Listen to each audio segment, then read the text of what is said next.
మంచి పంటలతో రాష్ట్రం సుభిక్షంగా ఉండాలని, అందరూ ఆయురారోగ్యాలతో ఉండాలని రాజరాజేశ్వర స్వామిని వేడుకున్నానని మంత్రి పొన్నం ప్రభాకర్ తెలిపారు. మహాశివరాత్రి సందర్భంగా సిద్దిపేట జిల్లా హుస్నాబాద్ మండలంలోని పొట్లపల్లి శ్రీ స్వయంభూ రాజరాజేశ్వర స్వామి వారికి పట్టు వస్త్రాలు సమర్పించి ప్రత్యేక పూజలు నిర్వహించారు మంత్రి పొన్నం ప్రభాకర్.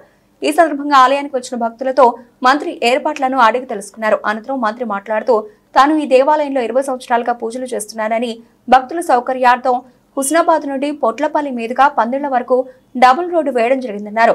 భక్తులకు శాశ్వత డ్రింకింగ్ వాటర్ తో పాటు అన్ని సౌకర్యాలు ఏర్పాటు చేస్తామన్నారు. మంచి పంటలతో రాష్ట్రం సుభిక్షంగా ఉండాలని, అందరూ ఆయురారోగ్యాలతో ఉండాలని రాజరాజేశ్వర స్వామిని వేడుకున్నట్లు తెలిపారు.